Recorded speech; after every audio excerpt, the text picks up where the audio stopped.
গ্রামের পাশ দিয়ে যাচ্ছে সুমি, সাবা ও আরজু। সবাই গান গাইতে গাইতে স্কুলে যাচ্ছে, যেন তারা তাদের। একসময় হঠাৎ থেমে যায় আরজু। ওরা আরজুকে ফেলেই চলে যায়। আরজুর পায়ে ব্যথা। সাবা ফিরে আসে। কেউ না আসে। কি হলো আবার? আমি যে আর হাঁটতে পারছি না। রোজ রোজ তোর জন্য আমি সাহেব বকুনি খেতে পারবো না। ঠিক আছে, তোরা যা, আমি একাই এক্ষুনি যাব। থাক তাহলে।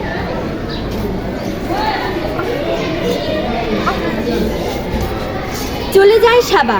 আরজু বসে পড়ে। এই সময় ওই পথ দিয়ে যাচ্ছিল এক আইসক্রিমওয়ালা। আইসক্রিম আইসক্রিম চাই আইসক্রিম স্বাদে ভরা সুস্বাদু আইসক্রিম মালাই আইসক্রিম চাই আইসক্রিম আইসক্রিম। কি হলো আরজু মিয়া, তুমি এখানে বসে কি করছো? স্কুলে যাবে না? স্কুলে ফাঁকি দেওয়া কিন্তু খুব খারাপ। আমিও আগে খুব স্কুল ফাঁকি দিতাম। আমার অবস্থা দেখো, যদি লেখাপড়াটা ঠিক করে করতাম তাহলে কি আর এই আইসক্রিম ফেরি করতে হতো? যাও স্কুলে যাও, চাই আইসক্রিম আইসক্রিম। কোন দিকে যাচ্ছ? আমি তো যাবো ওই বাজারের দিকে। আজ স্কুলে যাবে না? আইসক্রিম খাবো টিফিন পিরিয়ডের সময়। যখন ক্লাস চলে তখন তো আর আইসক্রিম বিক্রি হয় না। যাই যাই, আমার বাজারের সময় চলে যায়। Ice cream ice cream. আইসক্রিমওয়ালা চলে যায়। হাওয়াই মিঠাইওয়ালার প্রবেশ। হাওয়াই মিঠাই হাওয়াই মিঠাই হাওয়াই মিঠাই হাওয়াই মিঠাই। শুধু শুধু ডাকছ কেন? এভাবে সময় নষ্ট হলে আমার হাওয়াই মিঠাই যে শূন্যে মিলিয়ে যাবে। তোমার হাওয়াই মিঠাই কি মেঘের মতন যে দেখতে ইচ্ছে আর সঙ্গে মিলিয়ে যাচ্ছে?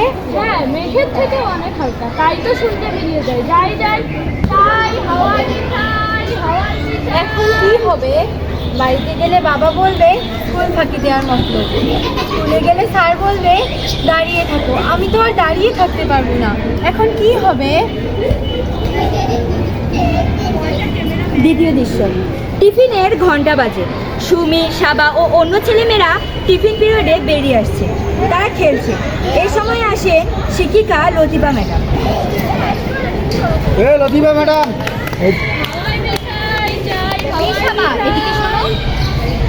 আচ্ছা, আরজুকে দেখছি না যে? তোরা যা, কিন্তু কেন করে? এমনি মানে ইচ্ছে করে নাকি কোনো সমস্যা আছে ওর? জানি না ম্যাম। এই সব এদিকে শোনো। তোমার কি মনে হয় আরজু কি ইচ্ছে করে স্কুল কামাই করছে? ওইটা কি হয়? হঠাৎ করেই বলে আমি আর যেতে পারি না, তোরা দাঁড়া। তখন ওয়ার্নিং বেল বেজে গেছে, আর কি দাঁড়াতে পারি? তাই তো চলে আসি। সেটাই ভালো না ম্যাম? কোথায় যেন একটা সমস্যা মনে হচ্ছে। ম্যাম, ওই ছেলেটির সাথে আমারও দেখা হয়েছিল। কোথায়? ওই যে কলাস্কুলের আমবাগানের ওখানে বসে আছে আমার সাথে নানা কথা। নানা কথা? তাহলে স্কুলে এলো না কেন? সময় আমাকে জিজ্ঞেস করলো তুমি কোন দিকে যাবে। আমি বললাম এখন বাজারের দিকে যাবো। তারপর টিফিন পিরিয়ডের সময় স্কুলের দিকে যাবো।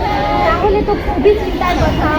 আচ্ছা, ওই আমবাগানটি একদিন এতক্ষণে বাড়ি চলে গেছে।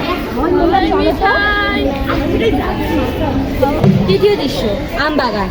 অসহায় আরজু বসে আছে। একা সে উঠে দাঁড়ায়। একটা পাখি ডাকছে। তাকে অনুসরণ করার চেষ্টা করছে সে।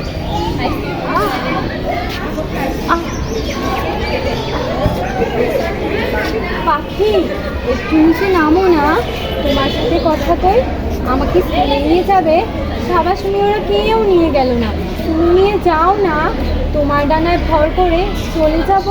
কি হলো, নেমে গেলে কেন? মেঘ, আমায় নিয়ে যাও না, তোমার কোলে বসে চলে যাব। কি বলছো? ভিজে যাব? ভিজলাম, আবার শুকিয়ে যাব, তবুও তো স্যার বুঝবেন। ছোট পাখি চন্দনা, এই যে শালিক, আমাকে দেখতে পাচ্ছ না? আমি একলা বসে আছি, আমার বুকটা যে ফেটে যাচ্ছে। আমার সাথে কথা বলো না। চন্দনা আমায় নিল না, মেঘও আমায় নিল না, শালিক আমার সাথে কথা বলে না। আরজু কাঁদতে থাকে। হঠাৎ উপস্থিত হয় লতিফা ম্যাডাম। আরজু, তুমি কাঁদছো কেন?